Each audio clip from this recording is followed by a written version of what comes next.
bienvenue sur les minutes de Léo. Donc, je m'appelle Esther Baumard et aujourd'hui, je vais vous présenter la formation de ce midi pour faire le plein d'idées sur Léo. Qu'est-ce qu'on entend bien? Alors, juste avant de commencer et de rentrer dans le vif du sujet, est-ce que vous m'entendez bien? Est-ce que ma voix passe bien? S'il y a des problèmes de connexion, n'hésitez pas à le signifier à travers le chat sur Zoom. Ok pour le son, oui, ok, ça a l'air très bien, super, c'est parfait. Vous avez sûrement vu qu'il y a le chat, il suffit de cliquer sur la petite icône converser. Alors n'hésitez pas à poser toutes vos questions sur le chat, moi c'est Charline et je suis là pour vous répondre et pour poser les questions aussi à Esther, comme ça elle pourra répondre aussi en live et puis comme ça tout le monde aura toutes les infos. Alors, le déroulé de la session d'aujourd'hui, donc je commencerai assez rapidement par une présentation de Léo. Je vous montrerai aussi où retrouver tous les guides utiles dont vous pouvez avoir besoin tout au long de l'année. Et puis, on rentrera dans le vif du sujet ensuite avec une démonstration de 4 idées et astuces pour faire le plein d'idées innovantes sur Léo. Et on finira la session avec un petit échange de questions-réponses. Donc, comme le disait Charline, n'hésitez pas tout au long de la session à poser vos questions sur le chat. On y répondra soit à la fin de la session de formation, soit courant de la session. Donc, assez rapidement, parce que vous connaissez très certainement déjà bien Léo. Donc, Léo, c'est votre réseau social éducatif. Il vous permet de communiquer, créer et partager des contenus avec toute la communauté éducative, donc vos collègues enseignants, les parents d'élèves, vos élèves, bien évidemment, les personnels d'établissement. Et la particularité de Léo réside dans la multitude d'applications et de services qu'il propose. Donc aujourd'hui, on va voir ensemble comment exploiter au maximum les capacités du réseau pour faire travailler vos élèves de manière collaborative et aussi les responsabiliser face aux publications en ligne. Donc, à travers les 4 idées que je vais vous exposer, je vais vous proposer d'animer des projets pédagogiques qui vont permettre à vos élèves de développer un usage autonome et responsable du numérique. Donc, avant de rentrer un peu plus concrètement dans mes cas d'usage, juste un petit rappel sur les guides utiles que vous pouvez retrouver à tout moment. Donc, sachez qu'à n'importe quel utilisateur de Léo retrouve à sa première connexion un assistant sur la page d'accueil qui lui permet de faire ses premiers pas sur la plateforme. Ensuite, sur n'importe quel service et application de Léo, vous retrouvez une aide contextuelle qu'on retrouve sur le bandeau supérieur de la plateforme avec un petit point d'interrogation. Donc, cette aide contextuelle, elle est particulièrement efficace puisqu'en fait, elle vous donne les tutoriels de la page sur laquelle vous êtes en train de naviguer. Donc, n'hésitez pas à l'utiliser à tout moment. Et puis, on vous invite également à aller consulter assez régulièrement le site leo.picardie.fr dans lequel vous allez retrouver tout un tas de vidéos sur Léo, une foire à questions relativement riche et différents guides de prise en main, donc que vous pouvez aller consulter à tout moment. Donc maintenant, je vous propose de rentrer dans le sujet, donc faire le plein de bonnes idées. Forcément, il existe une multitude de bonnes idées pour utiliser Léo dans le cadre de ses cours avec ses élèves. Moi, je me suis concentrée sur 4 exemples que je vais vous développer par la suite plus concrètement en manipulant Léo. Donc, je me suis concentrée sur des exemples pour apprendre autrement. Donc, le premier exemple qu'on va voir concerne l'application Blog. Et il s'agira d'échanger les rôles sur l'application Blog dans le but de responsabiliser vos élèves semaine après semaine en leur accordant des droits de modérateur à tour de rôle. Donc, on va voir un peu plus concrètement par la suite comment on peut mettre en place ce travail-là. Ensuite, on ira faire un tour sur la frise chrono. Donc, sur la frise chronologique, vous pourrez demander à vos élèves de faire leur rapport de stage, ce qui est extrêmement utile pour apprendre à être synthétique et précis dans un format attrayant. Ensuite, on ira voir du côté de l'application Wiki pour monter le Wikipédia de votre établissement. Donc, sur une thématique donnée, vous allez pouvoir faire collaborer vos élèves sur la création et la mise à jour d'un wiki, qui est idéal notamment pour travailler en mode collaboratif et pour apprendre la notion de consensus. Et enfin, on fera un tour du côté des Mini-Site Pages, où on vous proposera de lancer un projet interclasse, quelle que soit la matière ou la thématique que vous souhaitez aborder. Vous allez pouvoir ouvrir les portes de la collaboration à différentes classes de différents niveaux et partager les responsabilités entre les classes afin de les faire collaborer sur un projet commun. Donc voilà, grosso modo, le sommaire de la formation d'aujourd'hui. Et maintenant, je vais vous proposer de passer à la pratique. On va regarder tout de suite la première idée, échanger les rôles sur l'appli Blog. Donc, je vais quitter cet espace-là et je vais accéder à mon espace Léo. Donc ici, j'accède à ma mire où je peux renseigner mon identifiant, mon mot de passe. Je me connecte et j'accède à cet espace que vous connaissez déjà normalement assez bien. Donc je vais aller dans l'espace Mes applis et je vais ouvrir mon application Blog. Donc l'application Blog, vous la connaissez certainement, puisqu'elle permet de créer des billets qui s'affichent par ordre antéchronologique, c'est-à-dire du plus récent au plus ancien. Le blog est très souvent utilisé, mais avez-vous déjà utilisé toutes les capacités de partage du blog? C'est ce que je vais exploiter dans mon exemple aujourd'hui. Donc, pour cet exemple, j'ai créé un blog qui s'appelle Amiens ma ville. Donc, c'est un blog dans lequel j'ai pour objectif de lister les différents lieux culturels et les acteurs culturels de la ville d'Amiens. Donc, c'est un exemple parmi d'autres. On peut imaginer tout un tas de thématiques qui puissent se prêter à cet exercice-là. Donc, en tant qu'enseignante, j'ai créé mon blog Amiens ma ville. Et le premier travail qu'on va vous proposer de faire avec vos élèves, c'est de co-construire la charte éditoriale de ce blog. Donc, pour ce faire, j'ai créé un billet qui s'appelle Charte éditoriale, dans lequel j'explique ce qu'est une charte éditoriale.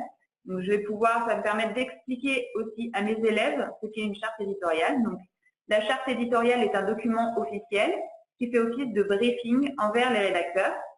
Ces règles ont pour but de donner tous les éléments essentiels aux rédacteurs pour construire des billets de blog qui répondront à des objectifs partagés. Elles abordent aussi bien le fond que la forme des articles afin de garantir à votre blog un contenu homogénéisé.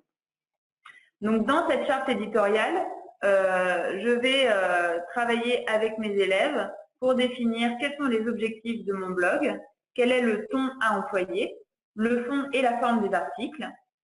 Je vais également pouvoir définir le niveau de précision que je demande à mes élèves dans la rédaction des billets de blog. Et on va également définir des règles concernant les illustrations. Donc, ces règles rédactionnelles, ça va me permettre de donner un cadre et une structure à chaque article pour garantir la cohérence des différents contenus qui vont être édités dans mon blog.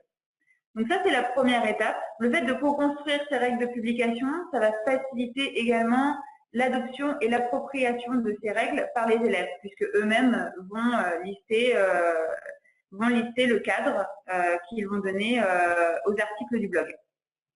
Une fois cette première étape faite, ce qu'on va vous proposer, c'est, afin de faire vivre le blog, de mettre en place un calendrier de publication. Avec vos élèves ou des groupes d'élèves, selon la manière dont vous préférez les faire collaborer.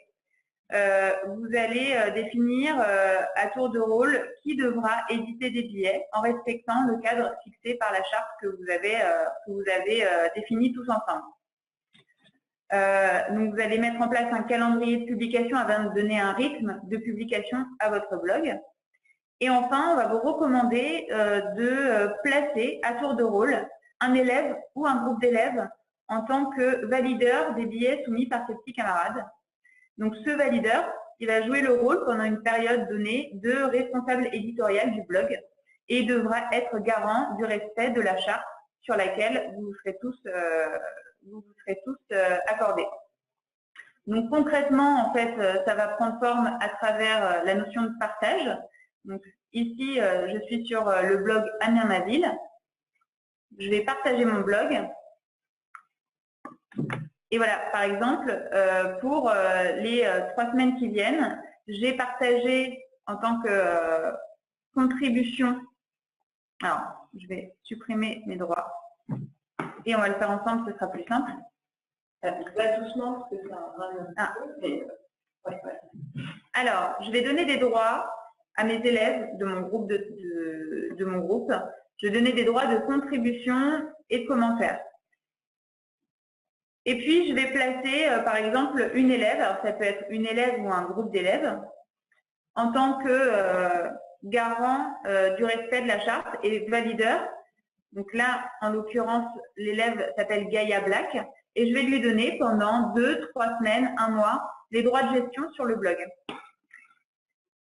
Donc, je vais mettre un circuit de publication avec billets à soumettre, ce qui signifie que tous les élèves du groupe vont pouvoir soumettre les billets de blog et c'est Gaïa qui, pendant une période donnée, sera responsable de les valider ou non, ou les faire modifier, etc. Donc voilà un premier exemple à travers l'application blog pour responsabiliser vos élèves et les faire participer plus activement à ce type de travail collaboratif. Donc on va passer maintenant au second exemple. Oui. Est-ce qu'il y a des questions par rapport à cet exemple N'hésitez pas sur le chat à me poser toutes vos questions si vous en avez. Bon, tant qu'il n'y a pas de questions, je vais continuer. N'hésitez pas en tout cas à tout moment à les poser en effet.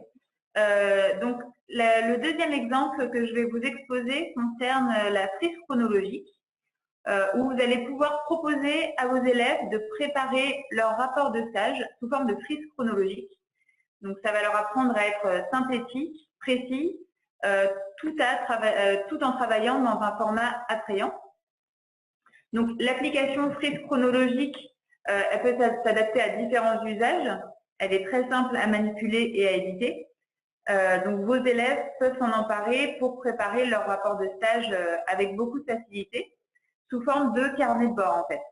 Donc l'élève va pouvoir insérer tout type de contenu. Je vous montre le début d'une frise chronologique de rapport de stage que j'ai construit pour le cas de cette formation.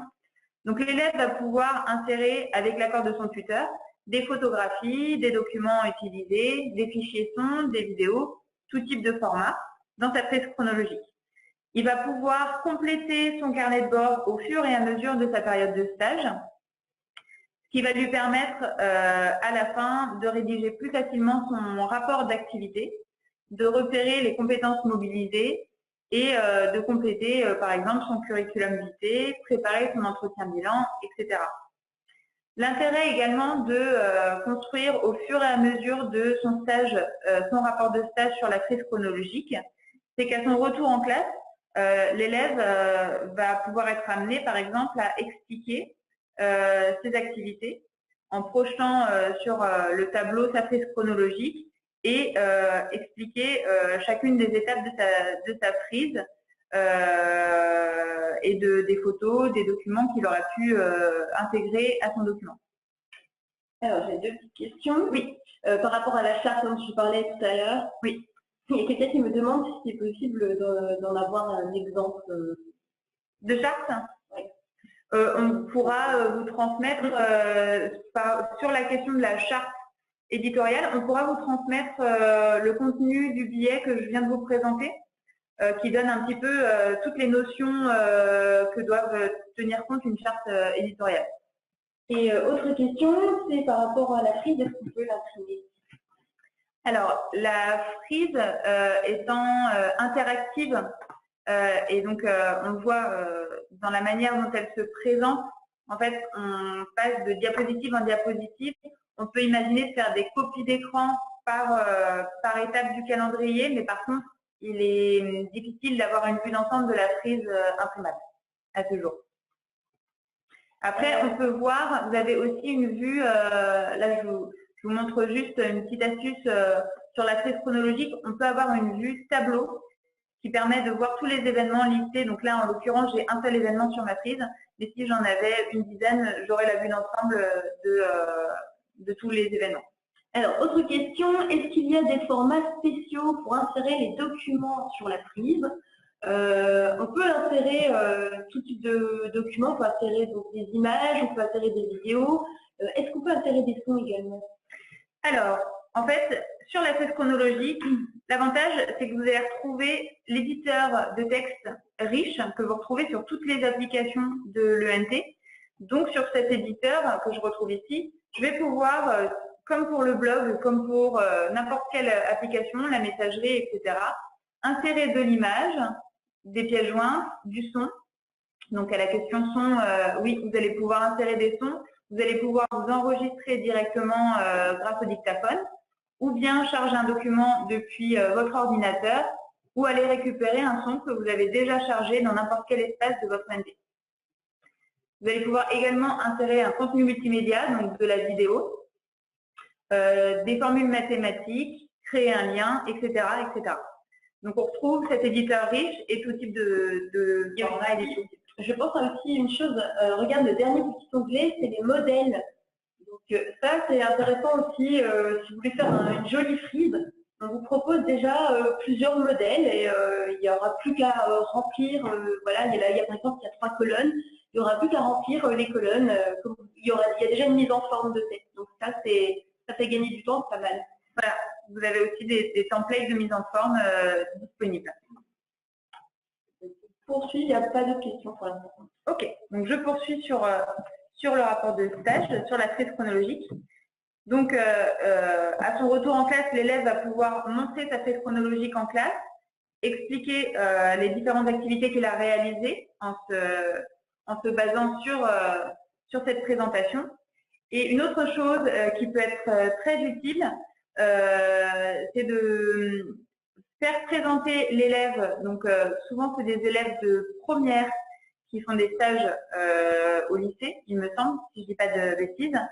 Faire présenter ces élèves de première leur rapport de stage auprès des élèves de seconde et les faire former à l'outil est également une possibilité de créer de l'échange entre pairs et ça va permettre aux élèves de seconde de se former à un outil qu'ils vont potentiellement utiliser l'année suivante. Donc voilà un deuxième contexte où on place les élèves plus en situation aussi de partage de connaissances et les rendre plus acteurs de ce qu'ils peuvent faire sur Léo. Donc on va passer maintenant au troisième cas d'usage qui concerne l'application Wiki. Donc l'idée étant de préparer, de monter le Wikipédia de votre établissement sur une thématique donnée pour faire collaborer vos élèves sur la création et la mise à jour d'un wiki et développer notamment des compétences sur le mode collaboratif et apprendre à prendre des décisions en consensus. Donc l'application Wiki, elle se trouve ici. Si vous ne la connaissez pas bien, l'application Wiki, elle permet de créer une succession de pages éditables avec la particularité de pouvoir comparer des versions afin de voir l'évolution du document et valider ou non les modifications apportées sur une version. Donc pour cet exemple, moi j'ai créé un wiki qui s'appelle « Les États-Unis et le monde ». Donc je l'ai créé en quelques minutes avant de faire cette session de formation. Ça prend très peu de temps à éditer.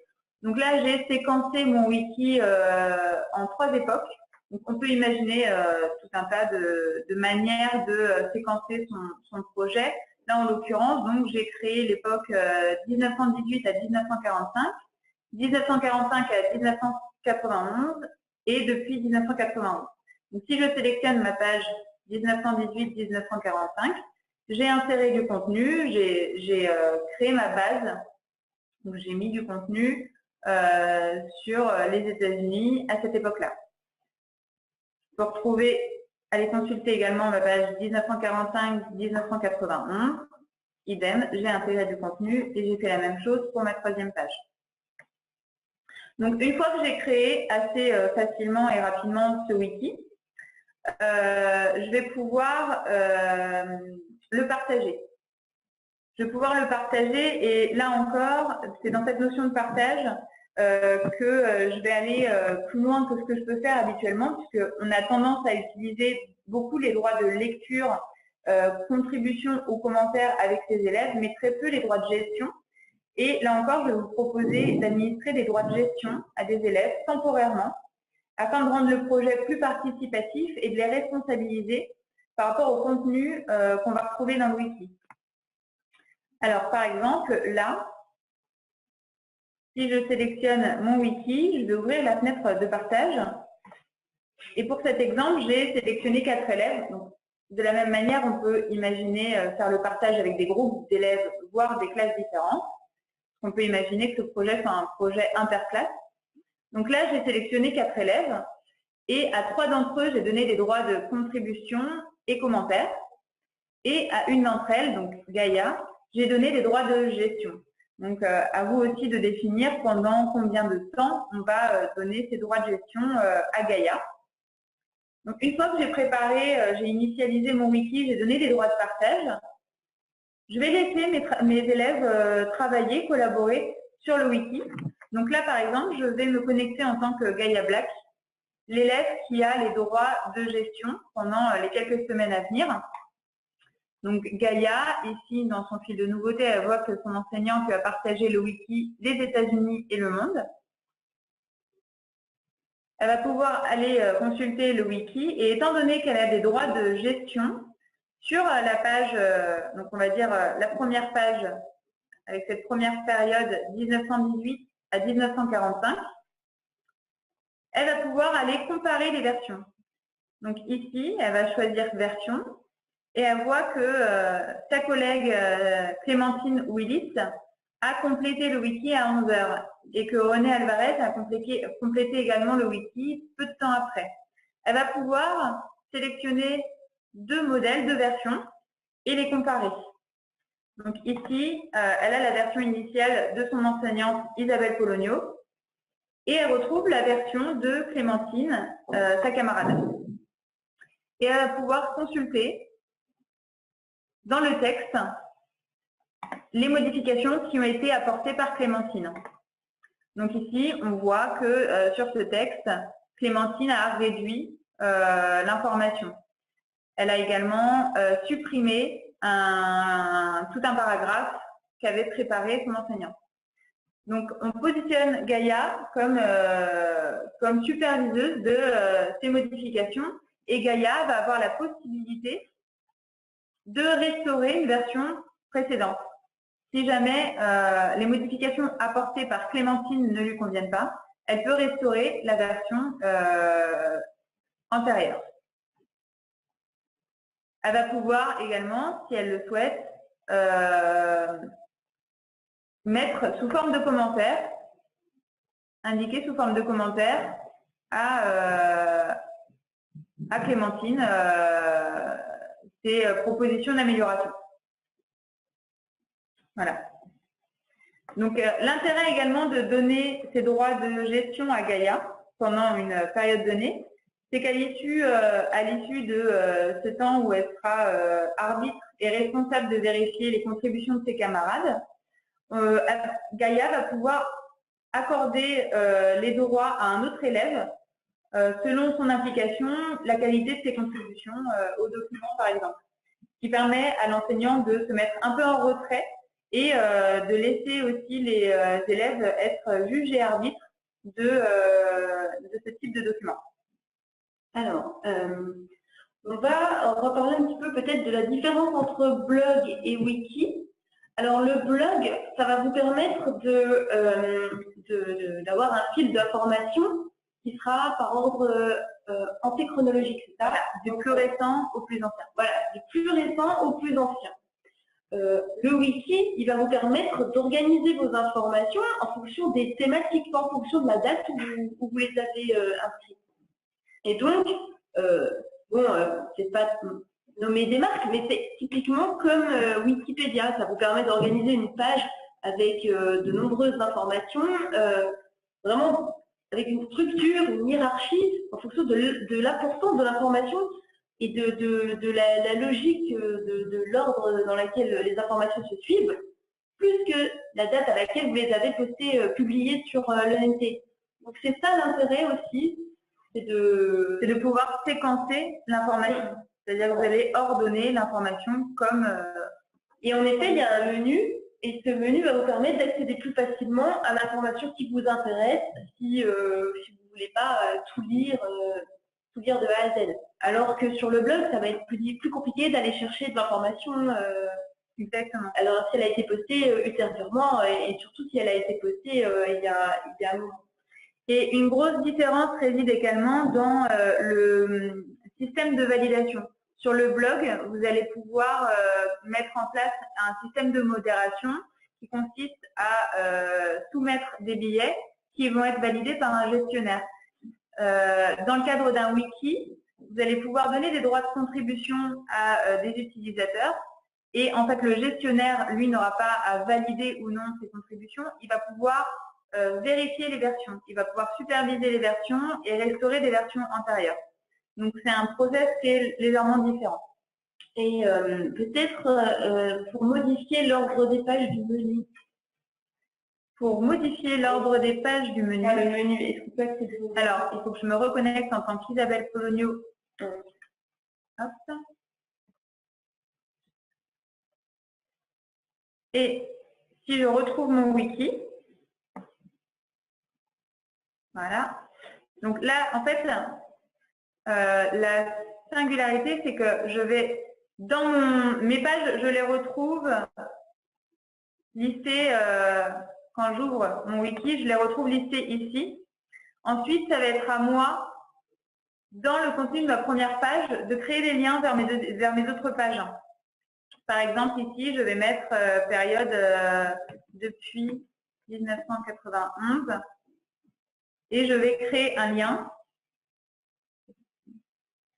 vers ma page, donc wiki, hop, depuis 1991, créer un lien.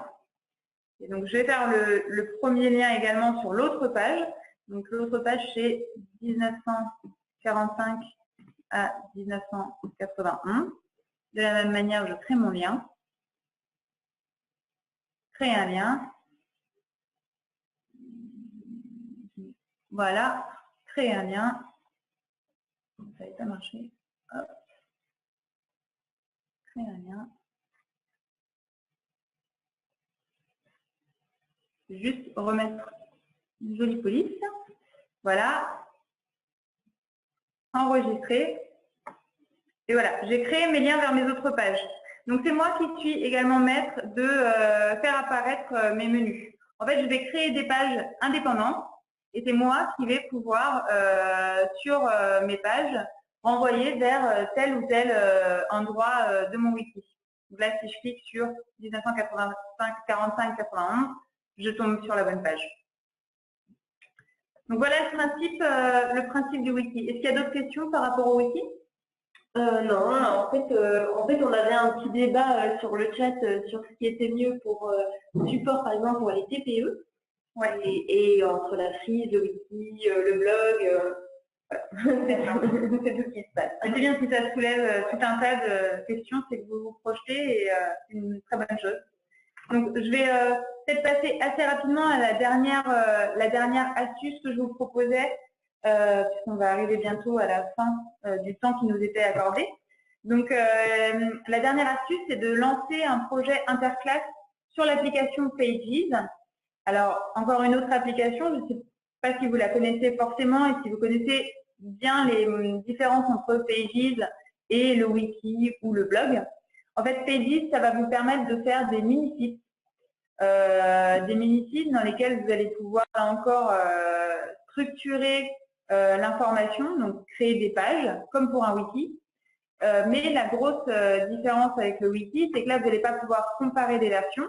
Par contre, vous allez pouvoir intégrer dans ces pages des contenus provenant d'autres applications. Par exemple, là, sur mon Pages foyer du lycée, j'ai intégré un blog. Et donc, ce blog, il est lisible directement dans mon application Pages. Donc, ça va me permettre également de centraliser des contenus que je peux avoir dans différentes applications au sein d'un Pages. Là, quelle que soit la matière, on peut imaginer tout un tas de thématiques pour faire collaborer différentes classes. Pour mon exemple, j'ai pris le site sur le foyer du lycée. Donc, mon site sur le foyer du lycée, j'ai différentes pages. Donc, ma page d'accueil, j'ai un blog, j'ai des photos. Et puis, j'ai créé 3 espaces. L'espace des terminales, l'espace des premières et l'espace des secondes. Et là, je vais pouvoir, en distribuant des droits de partage de contribution à mes élèves, je vais leur demander de contribuer dans une page qui leur est dédiée. On peut imaginer leur donner des objectifs. Donc, par exemple, l'espace des terminales, les terminales doivent se charger d'établir la charte du vivre ensemble au sein du foyer. Donc, pour ce faire, ils peuvent rédiger du contenu texte, ils peuvent ajouter d'autres types de contenus comme un sondage. Par exemple, ils peuvent ajouter un sondage « Que préférez-vous faire au foyer ?» Et ils vont pouvoir construire et être porteurs de la charte du vivre ensemble au sein du foyer. L'espace des premières, par exemple, aura pour objectif de gérer les activités du foyer. Donc, les élèves de première vont pouvoir tenir informés les autres élèves de l'établissement des différentes activités du foyer. Ils vont pouvoir, par exemple, le faire sous forme de frise chronologique, comme on l'a ici sur la page d'accueil. On a activité de la semaine, donc lundi, tournoi d'échecs, mardi, baby-foot party, mercredi, etc., etc. Donc, ça peut être porté par les élèves de première qui, toutes les semaines ou tous les mois, devront mettre à jour une frise chronologique avec les activités du foyer. Et enfin, l'espace des secondes. On peut imaginer que les secondes, on leur demande de relayer les actualités du foyer. Donc, ce seront les secondes, par exemple, qui seront responsables de tenir le blog du foyer et d'informer tous les élèves, les enseignants, les personnels sur les différentes activités qu'on propose au foyer. Donc voilà, ça c'est des pistes. Après, bien sûr, on peut imaginer que toute thématique peut se prêter à cet exercice-là. Donc là, c'était pour vous donner quelques idées. Maintenant, l'idée, c'est aussi que vous vous empariez un peu de ces idées-là pour voir dans vos contextes à vous comment vous pourriez prendre forme. Merci beaucoup. Merci à vous. Au revoir.